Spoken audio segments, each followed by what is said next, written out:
Attaquons à présent la deuxième partie de la vidéo sur le Portugal en 1570.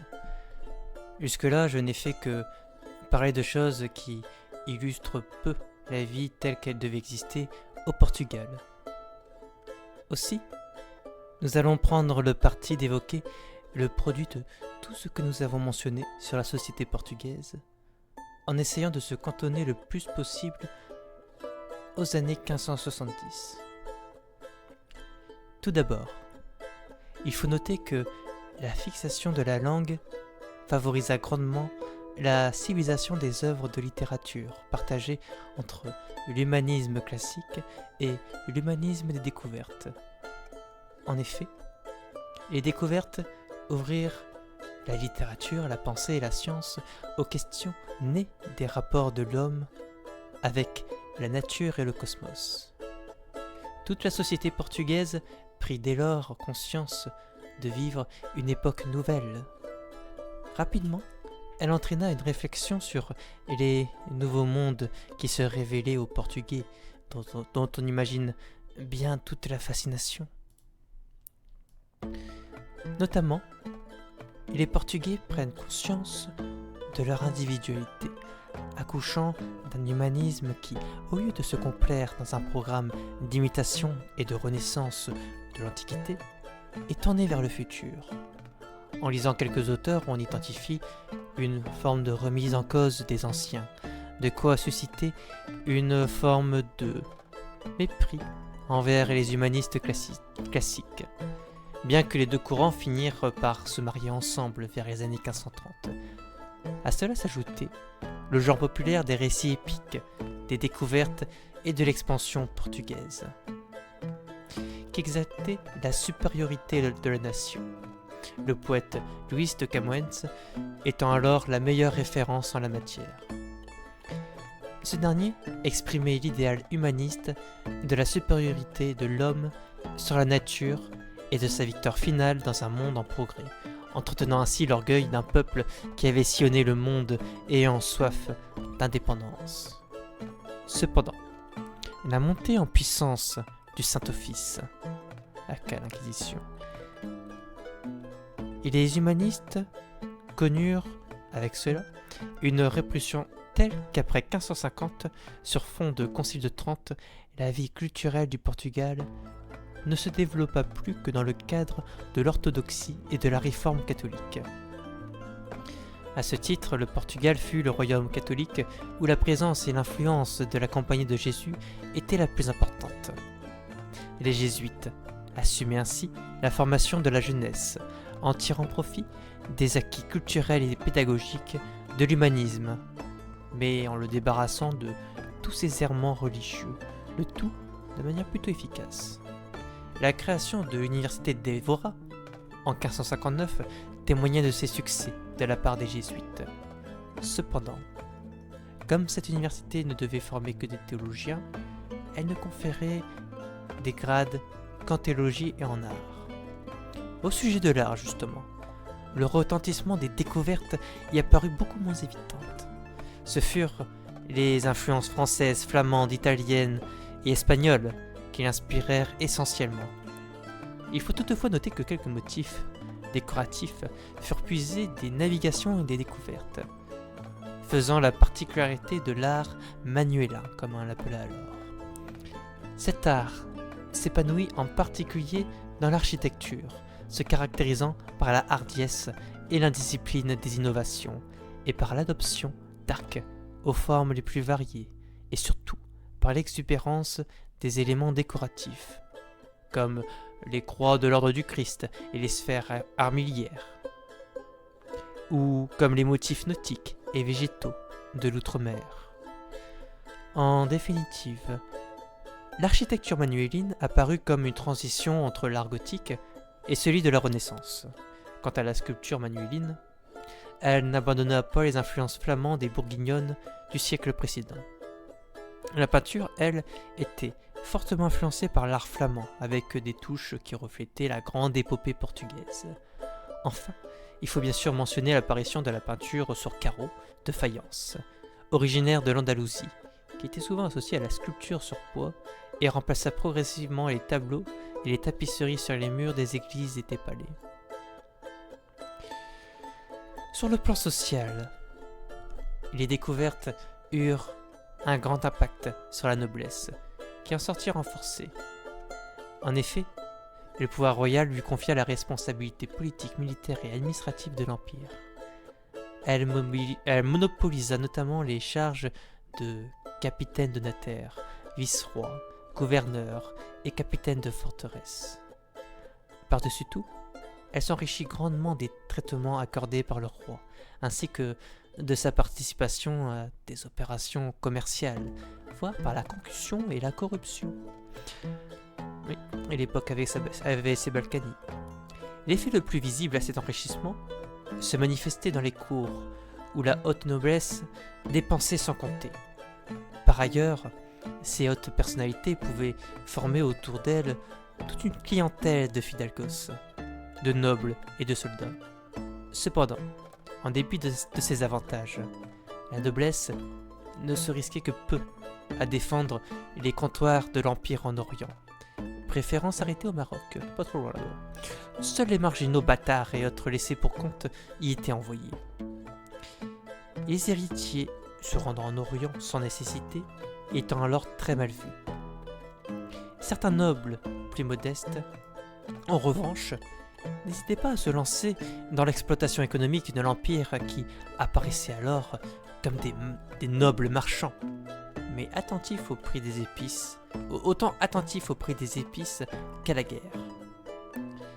Bien sûr, l'enrichissement n'était pas garanti, dépendant de la valeur personnelle et de la chance de chacun. Nombreux étaient ceux à disparaître en chemin, les fortunes gagnées en un moment pouvant être perdues l'instant d'après. Reste que certains purent parvenir à transférer ces richesses jusque dans le royaume, augmentant naturellement leur puissance sans altérer l'ordre établi. Au contraire, ils contribuaient à renforcer la structure sociale existante, améliorant les finances de ceux qui appartenaient déjà aux couches supérieures. Étonnamment, malgré tout ça, le Portugal ne connut pas une augmentation trop significative de la bourgeoisie. Cela s'expliquait du fait que ces derniers étaient trop fortement concurrencés par les nobles marchands, qui jouissaient de privilèges et de fonctions administratives. C'est sans parler de la concurrence des marchands étrangers, comptant dans ses rangs beaucoup de juifs convertis. Peu de marchands enrichis furent promus à la noblesse, sinon quelques grands négociants liés au monopole royal que le souverain entendait récompenser. L'ordre sociétal demeurait le même, structuré par une noblesse qui était strictement hiérarchisée. Cette dernière distinguait d'abord ceux qui étaient nobles depuis de nombreuses générations. Au sommet, les grands, la noblesse titrée les titulos, et à côté, les fidalgos de Solar, même si cette hiérarchie n'était pas toujours vraie, et les désignations variant d'un cas à l'autre. La hiérarchie au sein de la noblesse est encore renforcée par l'importance des formes de traitement. À titre d'exemple, le dom, l'expression le dom, était accordée avec grande parcimonie à ceux qui appartenaient à la haute fidalguia. Le dona était plus répandu pour les femmes. Évidemment, comme dans toutes les sociétés d'ordre, je vous laisse imaginer les très nombreux conflits internes dus aux querelles de préséance. Concernant l'ascenseur social, il existait deux filières traditionnelles, les offices royaux ou municipaux et les carrières ecclésiastiques. Ces filières éclipsaient de beaucoup les activités liées à la promotion de certains, le copinage, tout ça. Dans la société urbaine, on put constater une fermeture de la part des élites, qui choisirent exclusivement les officiers municipaux dans les familles où il y avait eu un précédent, aboutissant plus ou moins à une hérédité des charges. Quant à l'Assemblée populaire, composée par les citoyens et parfois par le petit peuple, elle cessa même d'être convoquée dans un certain nombre de territoires. Sur la question de l'esclavage, les esclaves noirs en particulier étaient nombreux, particulièrement à Lisbonne, Après tout, posséder des esclaves exigeait un fort investissement qui n'était pas à la portée de tous. Il faut avouer que... Il faut ajouter à cela que les esclaves étaient plus nombreux dans les domaines d'outre-mer, où ils étaient indispensables à l'économie de plantation. Dans cette lignée, la traite des Noirs s'accrut dans des proportions considérables à partir des années 1570, avec l'augmentation du nombre des moulins à sucre au Brésil. Peu de voix s'élevèrent contre cette pratique. Certes, il existait des maîtres indignes qui infligeaient de mauvais traitements à leurs esclaves, voire les battaient à mort. Mais il semble que dans l'ensemble, les esclaves qui servaient de domestiques au Portugal recevaient un traitement peu différent de celui des serviteurs libres. Il était par exemple commun de trouver des ménages d'esclaves avec maison et famille, malgré la méfiance que cela suscitait. Il est difficile d'estimer le nombre d'affranchissements, mais ils durent être assez nombreux à en juger les nombreuses mentions en ce sens dans les testaments. En exerçant un métier artisanal, certains de ces esclaves parvenaient à acheter leur liberté. Outre-mer, il n'était pas rare que des affranchissements soient motivés à des fins de mariage, ce qui pouvait même arriver chez les aristocrates.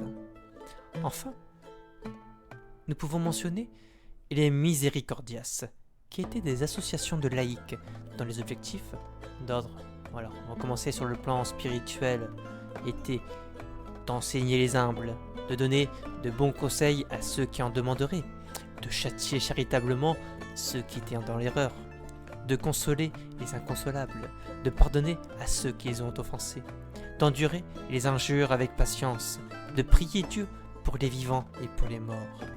D'autres objectifs plus matériels étaient comme par exemple racheter les captifs et visiter les prisonniers, de soigner les malades, de couvrir ceux qui sont nus, de donner à manger aux affamés, de donner à boire à ceux qui ont soif, de donner un gîte aux pèlerins et aux pauvres, d'enterrer les morts.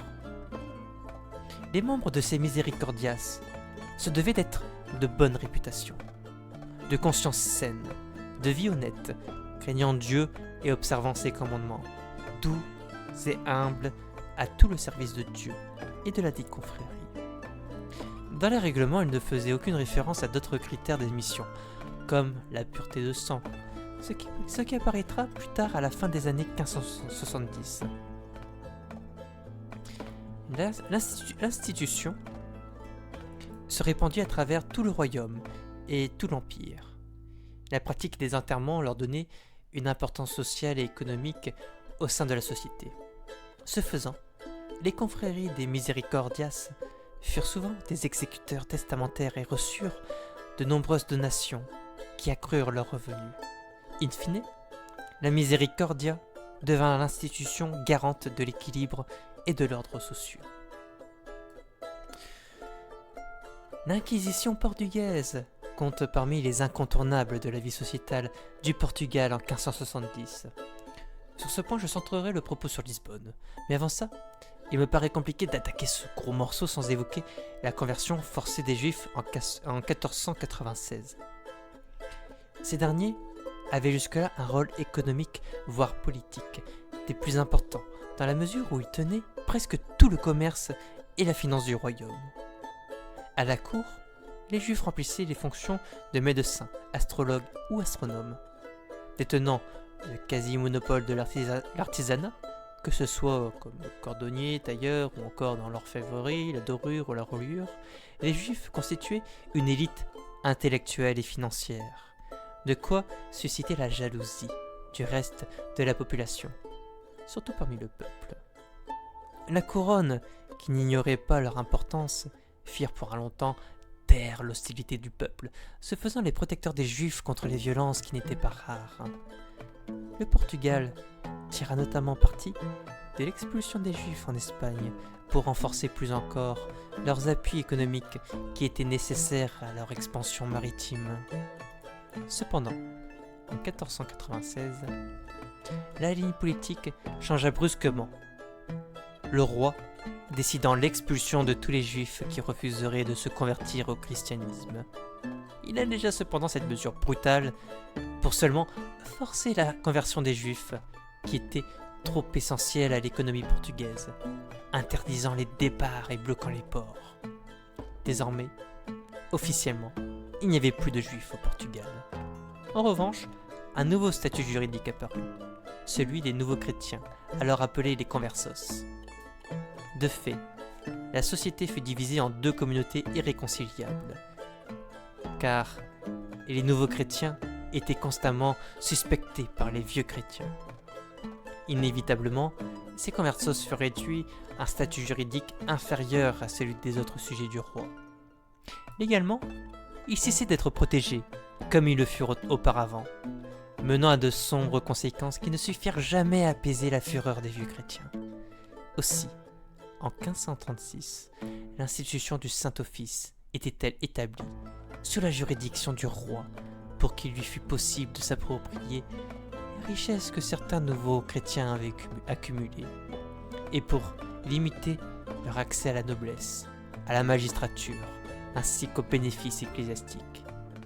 Ainsi obtenait-il le moyen d'exercer un véritable chantage sur une riche communauté dont il voulait tirer de l'argent. À la tête du Saint-Office était placé l'inquisiteur, suivant une procédure semblable à celle en vigueur dans l'Inquisition espagnole.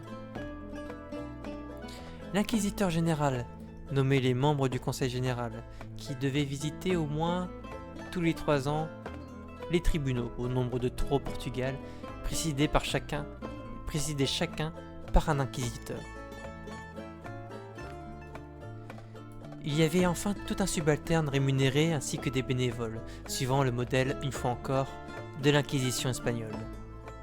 Pour accéder au Saint-Office, il fallait, comme pour tous les offices royaux ou les ordres militaires, que l'impétrant fît la preuve qu'il n'avait ni sang mort ni sang juif dans les veines. En outre, qu'il avait la limpeza de sangue. Outre les juifs, le Saint-Office s'attaquait à 2 formes de délits, soit les crimes religieux qui concernaient les chrétiens soupçonnés d'hérésie, ainsi que les délits qui se divisaient en 4 groupes. Toutes les déviations sexuelles qui bafouaient la morale chrétienne, le blasphème bien sûr, les pratiques superstitieuses et enfin toutes les formes d'opposition au Saint-Office, faisant du Saint-Office un organe surpuissant. Les Juifs furent néanmoins les plus nombreux à souffrir de son action. Si le pouvoir de l'Inquisition ne s'était pas encore affirmé à son commencement, il faut le temps que ça se mette en place tout ça, la donne changea à partir de 1568. En l'absence du monarque à cette date, la persécution s'intensifia, le Saint-Office ayant le champ libre pour agir. L'institution répondait alors à la grogne à l'endroit des nouveaux chrétiens, qui ne faiblissaient pas. De quoi encourager l'Inquisition à durcir ses mesures, rendant les critères du limpeza de sangue de plus en plus stricts. Pour justifier les confiscations des biens, le Saint-Office leur attribuait une origine frauduleuse. Par ailleurs, l'indépendance du Saint-Office se renforça à tel point que le roi ne fit plus que proposer la nomination de l'inquisiteur général. Le Saint-Office dictait la conduite à tenir, la créature échappait à son créateur. Avec ses propres prisons, le Saint-Office terrorisa et contribua à la persistance et même à l'augmentation de la haine envers les conversos. Les années 1570 marquèrent le temps de la désillusion, insufflant au sein de la société le sentiment d'une inéluctable décadence qui était alors nourrie par l'amour de la cupidité. En outre, le Portugal, en 1570, c'est une entité politique aux velléités d'indépendance très marquées, comme en témoigne la mémoire de Viriat et de la Reconquista. Une mémoire largement glorifiée par la littérature épique très populaire à l'époque. Cette fierté s'appuie sur les découvertes maritimes et sur la consolidation d'un immense empire qui dépasse cependant les capacités intrinsèques de ce royaume à la démographie peu conséquente. Défaut que le Portugal contrebalance par une technicité remarquable, motivée par sa volonté de résister à l'Espagne, qui ne cesse de menacer ses possessions. Toutefois, lorsqu'on s'intéresse plus en détail à la politique portugaise au milieu du XVIe siècle, on se rend compte que cette résistance est finalement assez artificielle, les dirigeants entretenant d'étroites relations avec l'Espagne au mépris du peuple. Au final, le Portugal est une société complexe qui s'est principalement bâtie sur l'héritage romain, islamique et chrétien. Sa culture, si elle s'est construite sur les influences conventionnelles qui ont lieu en Europe au temps de la Renaissance, se marque par une spécificité inspirée de ses découvertes maritimes. L'empire qui s'est constitué sert ainsi d'épine dorsale à l'ensemble de la société, sans pour autant trop faire vaciller l'ordre social, qui tend même à se verrouiller. Contrairement aux autres royaumes européens, le Portugal affiche dans sa diaspora une large part d'esclaves, bien que ces derniers soient plus nombreux dans les possessions coloniales de l'Empire. La confrérie de la Miséricordia, si elle ne tient pas lieu d'originalité dans la mesure où elle s'inspire d'une association semblable à Florence, occupe un rôle prééminent du côté de la régulation sociale. Cependant, cette dernière régulation n'est rien en comparaison avec l'Inquisition qui se met en place au XVIe siècle, jusqu'à constituer un appareil des plus répressifs dans les années 1570. Les principales victimes de cette institution étant alors les Juifs convertis de force, dont on ne cesse de confisquer les richesses, qui tenaient originellement l'économie du royaume. 1570 est une période vécue comme une décadence par les contemporains, que ce soit par l'incapacité gagnante de l'Empire à protéger ses possessions, sa tendance croissante à s'inféoder à la couronne espagnole, le climat social où les individus rivalisent de jalousie et de cupidité, bref, tout un ensemble qui rend parfaitement compréhensible que la puissance portugaise se fasse pour ainsi dire dévorée par l'Espagne qui, à son contraire, a su transformer l'essai et entrer dans un âge d'or destiné à perdurer pour encore un moment.